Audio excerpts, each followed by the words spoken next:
सोचो तुम एक रूम में खड़े हो जहां 10 लोग बात कर रहे हैं। तुम बोलने के लिए अपना मुंह खोलते हो पर तुम्हारी आवाज किसी तक नहीं पहुंचती।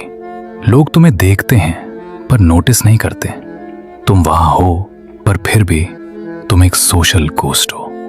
ज्यादातर लोगों को लगता है कि अच्छी कम्युनिकेशन का मतलब है बहुत सारी बातें करना, शोर मचाना या फेक स्माइल्स देना। पर असली मास्टरमाइंड्स जैसे अयानो कोजी कियोसाकी कुछ अलग ही गेम खेलते हैं। वो रूम में सबसे कम बोलते हैं पर पूरा रूम उनके अगले शब्द का इंतजार करता है। उनका हर एक वर्ड एक कमांड होता। अगर तुम थक चुके हो इग्नोर होने से, लोग तुम्हें सॉफ्ट टारगेट समझते हैं या तुम्हारी बातों की कोई वैल्यू नहीं करता, तो ये वीडियो तुम्हारी जिंदगी बदलने वाली है। आज हम बात करेंगे कम्युनिकेशन की उन 4 डीप साइकोलॉजिकल स्ट्रैटेजीज के बारे में जो तुम्हें एक इग्नोर्ड इंसान से एक हाई वैल्यू ऑब्जर्वर में बदल देंगी। पहली मिस्टेक जो 99% लोग करते हैं, जब भी उनसे कोई बात करता है या कोई अजीब सिचुएशन आती है, वो तुरंत रिएक्ट करते हैं। उन्हें लगता है कि जल्दी बोलने से वो स्मार्ट दिखेंगे, पर साइकोलॉजिकल सच्चाई इससे बिल्कुल उल्टी है। जब कोई तुमसे ऐसी बात कहे जो तुम्हें पसंद ना आए या तुम पर प्रेशर डालने की कोशिश करे, तो 3 से 4 सेकंड्स के लिए बिल्कुल शांत हो जाओ। कुछ मत बोलो, बस उसकी आंखों में देखो। ये 3 सेकंड का साइलेंस सामने वाले के दिमाग में डर और एंजाइटी पैदा कर देता है। वो सोचने लगता है, मैंने कुछ गलत बोल दिया क्या? ये इतना काम क्यों है? अयानो कोजी कभी किसी बात पर तुरंत रिएक्ट नहीं करता। वो सामने वाले को बोलने देता है, उसकी एनर्जी को ड्रेन होने देता है, और जब सामने वाला थक जाता है तब वो अपना एक नापा तुला सेंटेंस बोलता है। रिमेंबर, जो पहले बोलता है वो अपनी कार्ड्स शो करता है, जो चुप रहता है वो गेम कंट्रोल करता है। अगर तुम्हें लगता है कि कम्युनिकेशन सिर्फ बोलना है, तो तुम अभी भी सरफेस लेवल पर हो। कम्युनिकेशन का 80% हिस्सा बोलने से पहले शुरू होता है। इसको कहते हैं द कोल्ड ऑडिट। जब भी तुम किसी ग्रुप में जाओ तो सबसे पहले आते ही बोलना शुरू मत करो।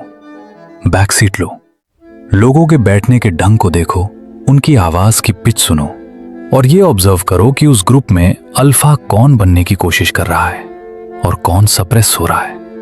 जब तुम लोगों को ध्यान से ऑब्जर्व करते हो तो तुम्हें उनके इनसिक्योरिटीज और वीक पॉइंट्स समझ आने लगते हैं। कोई बहुत जोर से हंस रहा है क्योंकि वो अपनी नर्वसनेस छुपा रहा है। कोई बहुत ज्यादा दिखावा कर रहा है क्योंकि उसके पास वैलिडेशन की कमी है।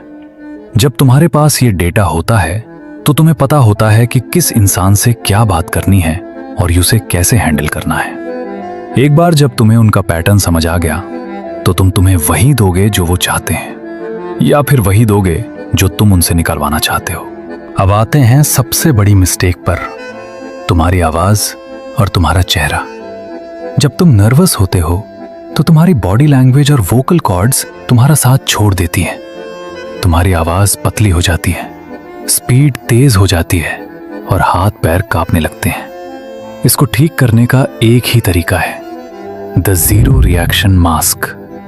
जब तुम बात कर रहे हो तो अपने चेहरे की मसल्स को बिल्कुल रिलैक्स रखो। फेक स्माइल्स देना बंद करो जब तक जरूरत ना हो। लोग तुम्हें इंप्रेस करने की कोशिश करें तो ज्यादा एक्साइटेड मत हो, और अगर कोई तुम्हें नीचे दिखाने की कोशिश करे तो गुस्सा मत दिखाओ।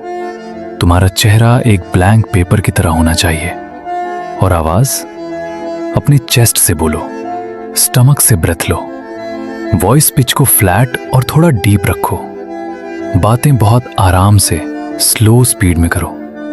जब तुम धीरे और काम आवाज में बोलते हो तो लोगों को मजबूर होकर अपना ध्यान तुम्हारी तरफ लगाना पड़ता है।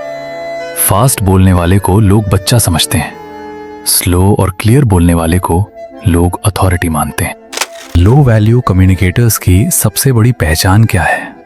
वो बहुत ज्यादा फिलर वर्ड्स यूज करते हैं, जैसे आ, मतलब कि एक्चुअली, और हर बात पर हर किसी को हाँ बोलते हैं।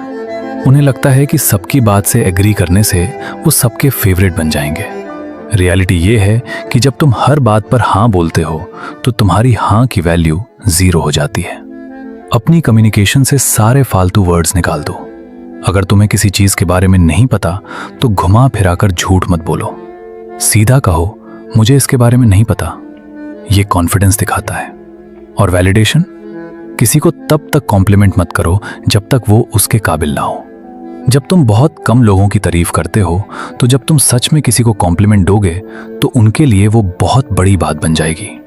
अपने वर्ड्स को सस्ता मत करो, उन्हें एक रेयर कमोडिटी बनाओ जिसे पाने के लिए लोग तरसें। तो आज से गेम बदल रहा है। अब से तुम वो इंसान नहीं हो जो सबको खुश करने के लिए कुछ भी बोलेगा। आज से तुम एक ऑब्जर्वर हो।